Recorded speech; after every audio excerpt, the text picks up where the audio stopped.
Hey everyone, it's me, Arthur Kade, and welcome back to another star-studded episode of Behind the Velvet Rope Live. We're talking film, we're talking TV, we're talking sports, we've even got fashion, and we have a great in-studio guest joining us, Stefania Owen, who stars in Katie Holmes' directorial debut. All We Had is joining us here. Here's a sneak peek. On this episode of Behind the Velvet Rope Live, we sit down with the Golden Globe-winning cast of Mozart in the Jungle to discuss Season 3.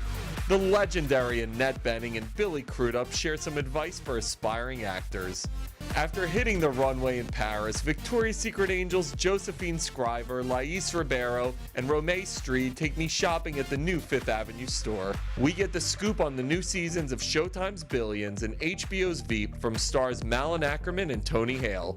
Shamar Moore and Bill Bellamy find love again in The Bounce Back. We find out about Katie Holmes' directorial debut, All We Had, and star Stefania Owen joins us live in studio. All that and more on Behind the Velvet Rope Live. I told you guys we've got a lot of ground to cover, so let's get right into it. Is there a more beloved and revered actress than the one and only Annette Bening? With 4 Oscar nominations under her belt and a 5th one about to happen with her incredible role in 20th Century Women, it's easy to see why the New York Stage and Film Company honored her for her incredible achievements. I chatted with her and her co-star in the movie, Billy Crudup, and I asked them if there was a young actor or actress and they needed advice, what would you tell them? You have this wonderful film out, 20th Century Women, and you work with Greta Gerwig and so many incredible young actresses in this business. For someone who's had so much success like you, what's the advice you would give to young actors and actresses coming up to become successful in the business? Well, with Greta Gerwig, it's more like I'm learning from her. She has just directed, well, she's written other movies that she's been in, but now she's written and directed a film. So I don't think she needs any help from me. I think I need to say, how do you do that? I always tell people, if they're interested in acting, pursue it. Always. Never let anyone discourage you, and you'll find your way. Sometimes acting leads to other things, you know? Sometimes it leads to directing or designing or being a cameraman or whatever. There's a million ways of being involved in storytelling, but a lot of people start wanting to be actors and then they do other things, so I always think it needs to be respected. I think the thing that the two of us share, and I'm thrilled to be mentioned in her company at any time, but is training. I was at a 3-year actor training program that teaches you the history of acting and what plays are about and how to go about creating a character, and she did this similar thing, and so for both of us it enabled a very strong foundation. All right, guys, so make sure to see 20th Century Women. It comes out Christmas Day, and I guarantee Annette Bening is getting her 5th Oscar nomination. It's one of the best and most touching movies of the year. Another actress who has just had an incredible career is Katie Holmes. She starred in one of this generation's most influential shows, Dawson's Creek. She's done indies, she's done blockbusters, but the one thing that she had never done was get behind the camera as a director. Well, now she has in her new film. It's her directorial debut. It's called All We Had, and it focuses on a mother and daughter who take a cross-country road trip to get away from her abusive husband, and they're also battling poverty. An incredibly touching movie. Check out what the cast told me at the New York premiere. How did all these years as an actress influence who you would become as a director? Well, I've had the wonderful fortune of working with wonderful directors as an actress, and people like Peter Hedges and Curtis Hanson and Ang Lee and Simon McBurney really influenced the way in which I approached working with actors, because all of those directors made me a better actor and also made me feel more confident on set and on stage. And so that's what I wanted to provide for the actors in this movie. I love this mother and daughter story. With Stefania, did the connection come instantaneously? How did it all happen? Well, Stefania is incredibly talented, and we were so lucky to have her. We cast her a week and a half before we started shooting, and the challenge was pulling off mother and daughter who know each other so well and are so close. And really we worked on a lot of behavioral things, and we improvised a lot of the a lot of moments in this movie. The first time I met Katie, she took me to a diner, and it just felt very comfortable from the get-go. And we ordered burgers and fries, and we just kind of got to know each other really fast, and just even like getting to know like the simple things about each other, like our favorite colors or our favorite food. It just kind of day after day we got to know each other more and more, but it was really easy because she makes you feel so comfortable in her presence, and whether you're a cast member or a crew member, you're just one family. Being a family man yourself, you have children. How great is this story? How important is this story? I think it's a story of our time, and it's, talks about the middle class or the lack of middle class, just doing whatever it takes to make it work. And I thought her in relationship with her daughter was fantastic. It was so poignant. Did you see any change in her as she went through this process? Absolutely. I saw a sense of ownership of your own work come through, and a real drive of perfection. I mean, for almost a year, she was editing, and perfecting, and changing. I saw many different variations of it. And that's what, a true creator has, is really creating your story and perfecting it to the last minute. And with that, I'm pleased to welcome an incredibly talented young actress, Stefania Owen, who stars in that movie, All We Had. Here's a look at her work. Whoa, there's so much stuff. It's possible one of everything in the world is right here. Oh, we're not stealing today, Ruthie. Come on.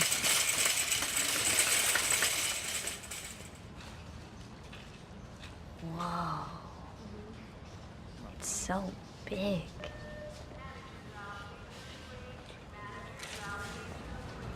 We should apply for a credit card.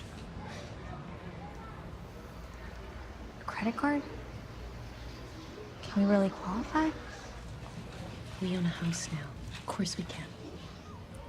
So here's the billion-dollar question. Did you guys apply for the credit card or what? You just never know. It's up to your imagination. You look so much younger. When did you make that movie? I was like, oh my God, she looks so much younger here. Also, I guess because I'm wearing makeup, and I basically didn't wear any makeup. I probably didn't even wash my hair during that time. But we filmed it last August, so it was a little bit over a year ago. But a lot changes. I'm almost 19 now, and I was 17. So yeah, I do look, I guess, different or older. Just talk to me about the experience. You've got a first-time director. You've got a heck of a cast. You're a young actress. What was it all like?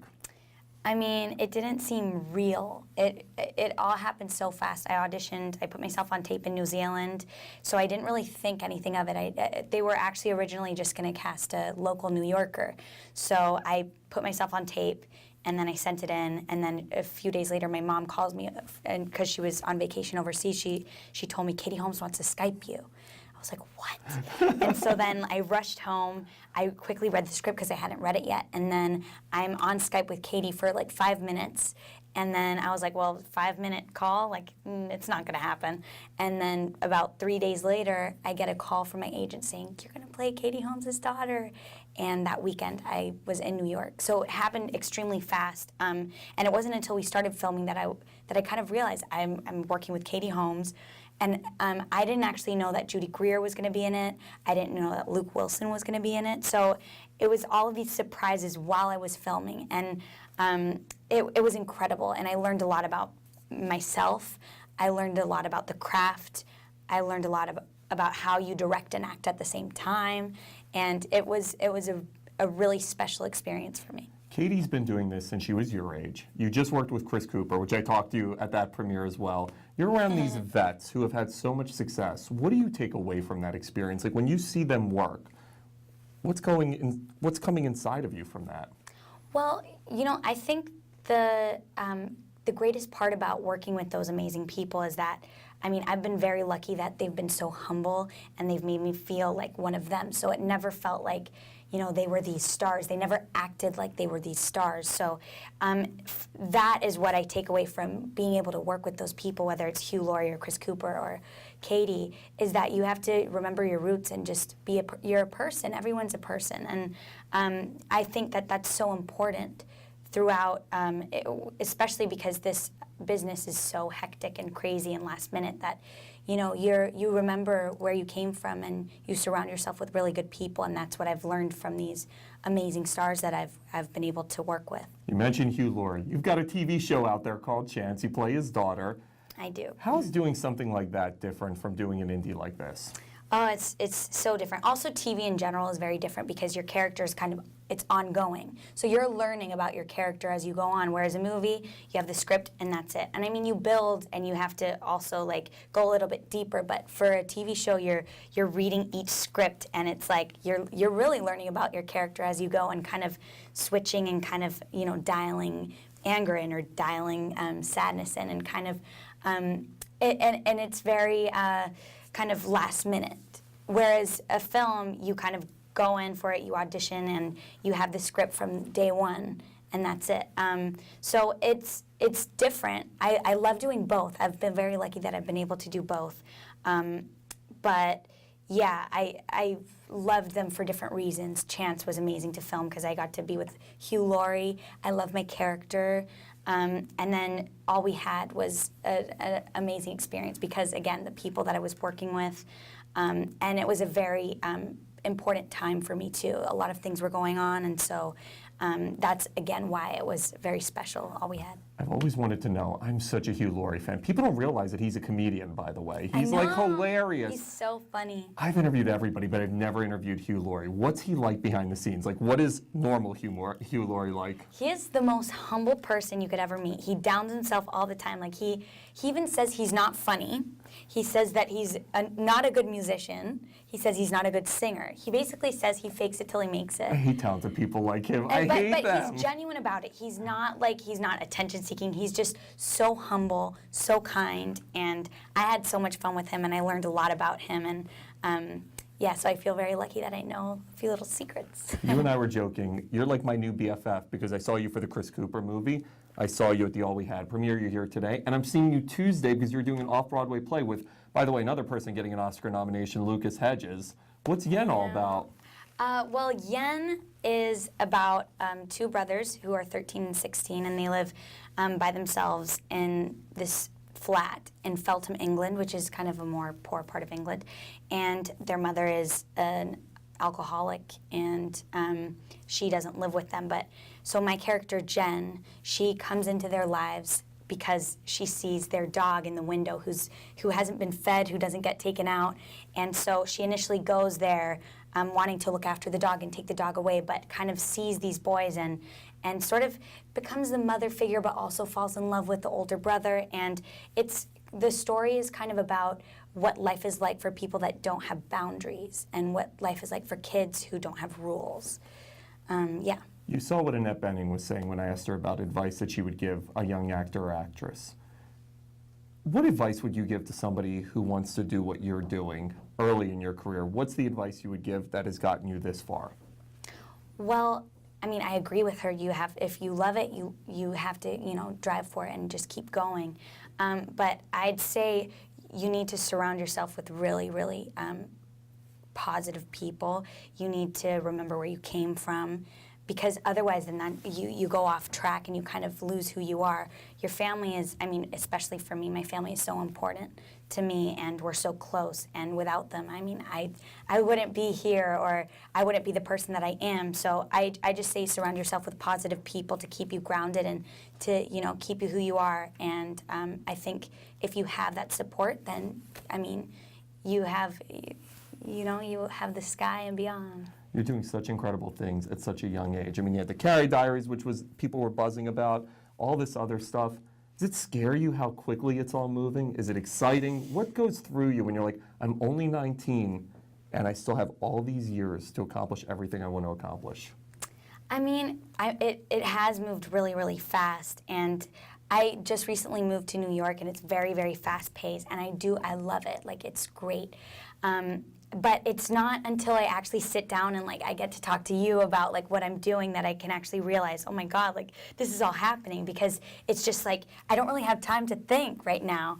But like I'm about to, you know, go to Miami tomorrow, go on the beach, be with my family. Oh, and I don't want to hear that, Stefania. I was just telling you how I'm being slave-driven, and she's like, I'm going to Miami, good luck. I know, so that's my time to really kind of like relax and analyze like what's been going on and to kind of like rewind or reset. But it's been so exciting, and I'm really happy. All We Had's coming out tomorrow. Chance is online. I'm focusing on this play. I've never done theater before, so it's all really exciting. It's a little nerve-wracking, but it's cool. It's really cool. Who do you look up to? Who do you want to pattern your career after? Ooh, I look up to so many people. I've been able to work with Carrie Russell, who I really admire. I love Carrie. I love Carrie. And she's so humble, so amazing, and she's one of my favorite actresses. And Felicity is like my favorite show. So I mean, I really do look up to her. Yeah, I would say I look up to Carrie Russell. I have a lot of people that I look up to, but yeah, she's definitely one of the top. You're awesome. I'm going to give you a big high five and a hug because you're like my new BFF. Everybody make sure to check out this incredibly talented young lady. All We Had premieres tomorrow in select theaters on VOD, and it's from Gravitas Ventures, so check her out. Stefania's got a bright future ahead. All right, guys, another thing that is premiering tomorrow, it's one of the best shows on television. Everybody loves Mozart in the Jungle. It won the Golden Globe for Best Comedy, for Best Actor for Gael, Garcia, Bernal, and it's coming back for season 3. We see his character, Rodrigo, who's this eccentric conductor, go to Venice and help resuscitate the career of an opera singer who's played by the iconic Monica Bellucci. I sat down with the entire cast and they gave me the lowdown.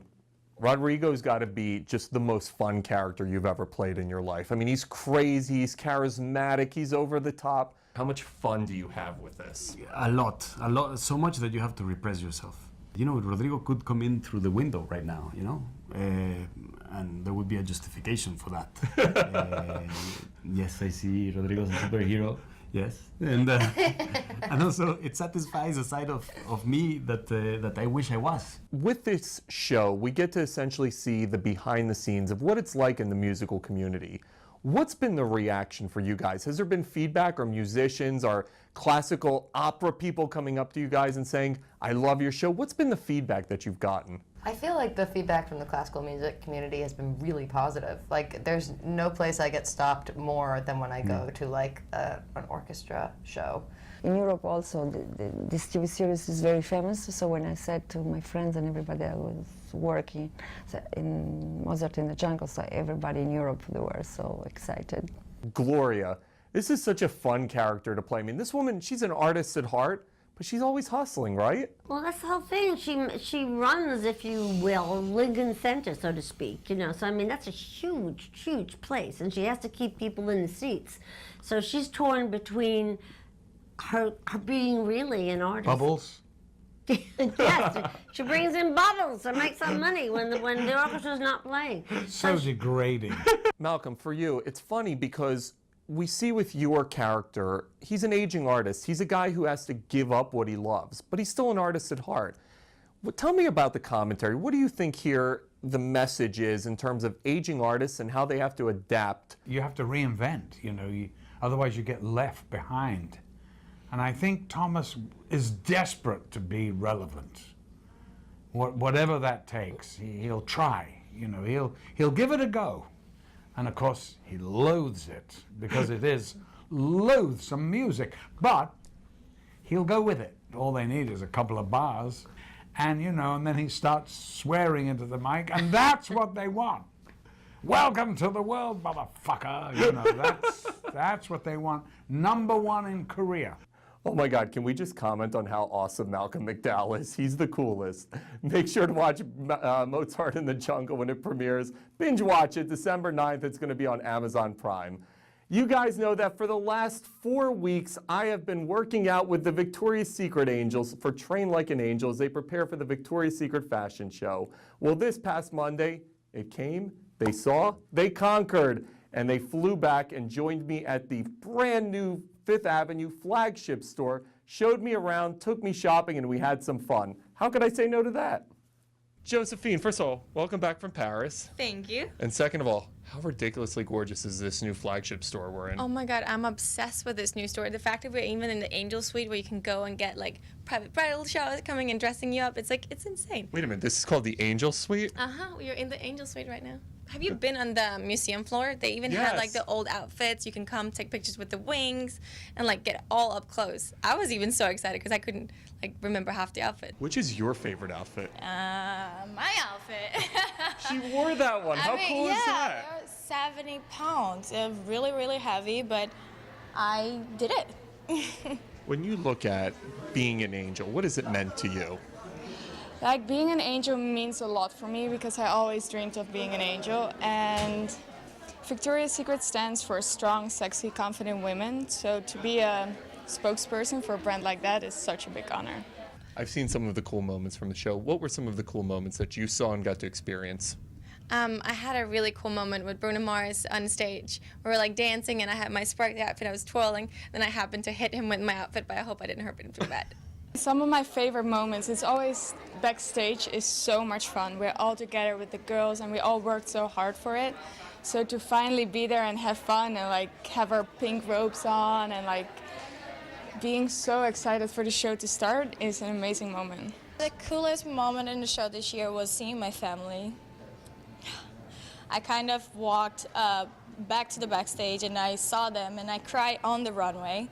So they're like, oh, stop it. So I'm like, I already saw you guys. I'm crying. So it was very emotional for me. We have fun stuff behind us. So if I had a girlfriend, what am I spending all my money on buying her? Well, this is the Wicked bra and the Dream Angels this, Wicked right? bra, and I wore this in my second outfit.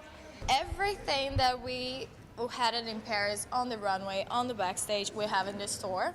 So you can just come get it. We have cool jackets. We have robes from Paris too. They're colorful this year. I'm going to turn into a little fashion model, big. You want to put it on? Oh yeah, this won't even go over one of my shoulders. Go get your size. Oh my God. You can't ask for a better morning than that if you're me, right? Pretty cool. If you're in New York, go to the brand new flagship store on 5th Avenue. It is gorgeous. It is half museum, half store. And if you have a chance, go up to the retrospective room upstairs. It has all of the iconic Victoria's Secret fashion show outfits that the Angels wore throughout the various years. It is so cool.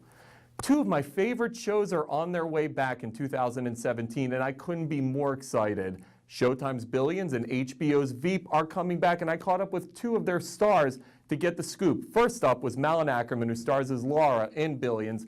I asked her what's up next. She told me. Well, you can expect everything to become a little more heightened. The ending to season 2 is going to blow you away. You're going to be shocked. Lara has new business ventures. There's a lot going on in season 2. I feel like we've really come into our own now. We have the characters set. We know what they're all about. And so I just feel like it's going to be a little juicier than last season. One of the things I love is, although Bobby is a gajillionaire and this powerful dude, Lara's equal to him. Yes. And he knows it and he sees it. Talk to me about that, the strong female characters, because Maggie on the other side is the same with Chuck Rhodes. Yes.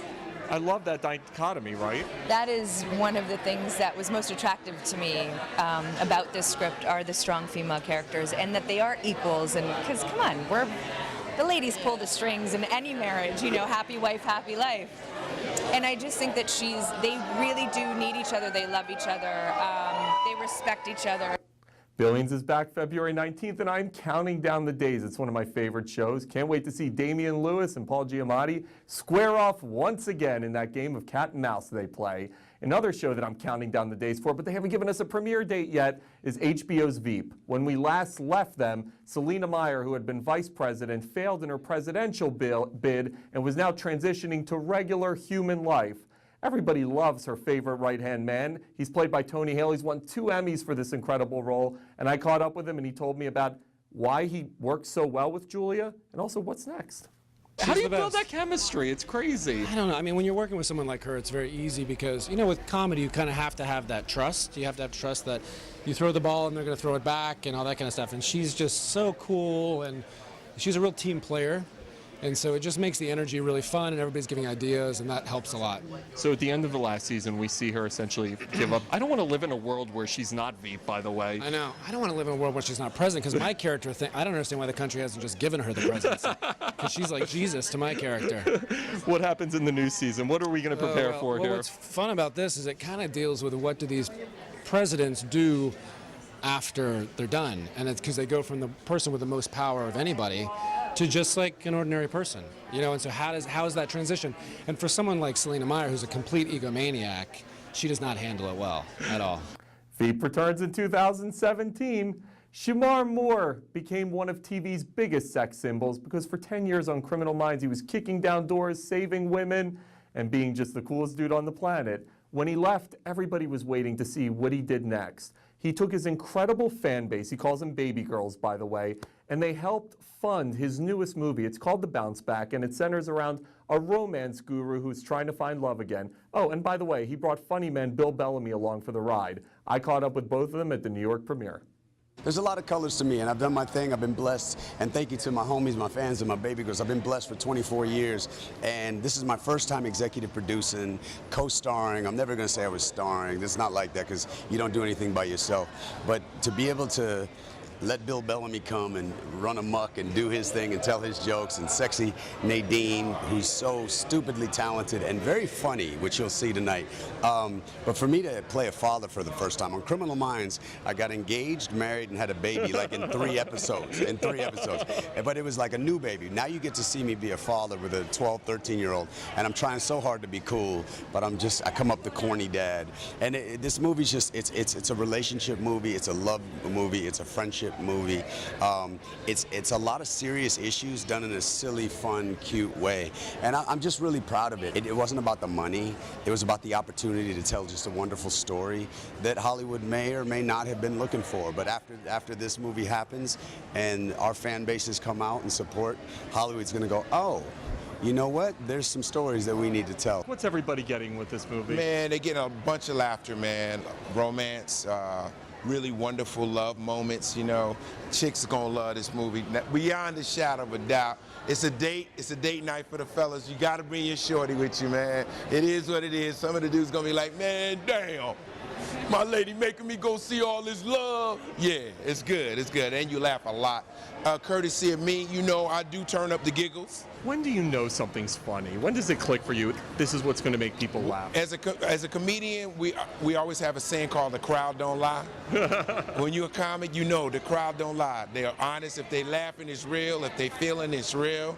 That's why we know the movie's a hit, because everybody's laughing, having fun, and you hear the banter in the back. Women are talking to the screen. You know, when you got chicks talking to the screen and it ain't a horror flick, they into the movie. Let me tell you something. Until you've been around Shemar, you have no idea how much women love this guy. At the New York premiere, camped around us, around the red carpet, there were tons of women all trying to get a picture with him, an autograph, I think slip him their number. Shemar is the man. You got to go see this movie. It's really heartfelt, really funny, and really cute. Opens December 9th in theaters everywhere. Missy Franklin became the darling of the 2012 London Olympics when she won 5 gold medals in swimming. Everybody fell in love with her, that electric smile, that infectious personality. Unfortunately, in Rio in 2016, things didn't go quite as smoothly, but what's amazing about her is her championship mentality, and she's written a book talking all about it called Relentless Spirit, the Unconventional Raising of a Champion, where she details both the ups and the downs of her so far incredible career and also how her parents have made her the extraordinary woman that she is. I caught up with her in the Orange Room at the Today Show, and she told me all about these unique experiences. I remember the London Olympics, and you became a household name at such a young age. When you look back on that time, what was going through your head? Oh my gosh, it's so crazy. You know, it was almost so simple to me. Like, it was just, I went out there, I raced, and I got a best time. And like, that was just what the meet was for me. But I look back and I think I have a lot more appreciation now for that whole week and what I was able to accomplish and just the memories that I'm gonna have from it for the rest of my life. You had the flip side with Rio, and one of the things I love is, you write about this in the book, how you were able to overcome that. You dealt with a lot of tough stuff, but yet you fought through it. Talk to me about having the resilience to fight through tough times. Absolutely. I mean, it's so tough, especially when you're doing it in front of 2 billion people. You know, it doesn't make it easier. But for me, it was being the person I knew I was capable of being in a tough situation. And I was able to walk away from Rio saying, you know, I wasn't the athlete I was able to be this week, but I went above and beyond in being the person I knew I was capable of being. And because of that, I was really proud of myself. All right, guys, so make sure to check out Missy's new book. It's called Relentless Spirit, The Unconventional Raising of a Champion. And while she has a ton of time to prepare for Tokyo in 2020, 2018 is right around the corner. And the Winter Olympics on NBC are going to be in South Korea, so make sure to tune in. All right, guys, well, that's it for another show. What a great time we had here at Behind the Velvet Rope Live. An enormous thank you to our guest today, Stefania Owen, an incredibly talented actress. Make sure to check out All We Had at select theaters and on VOD December 9th. Check us out on Facebook, Twitter, Instagram at BTVR.TV. Our website, BehindTheVelvetRope.TV. We're on Apple, iOS, and Android. We'll see you next week, guys. Happy holidays.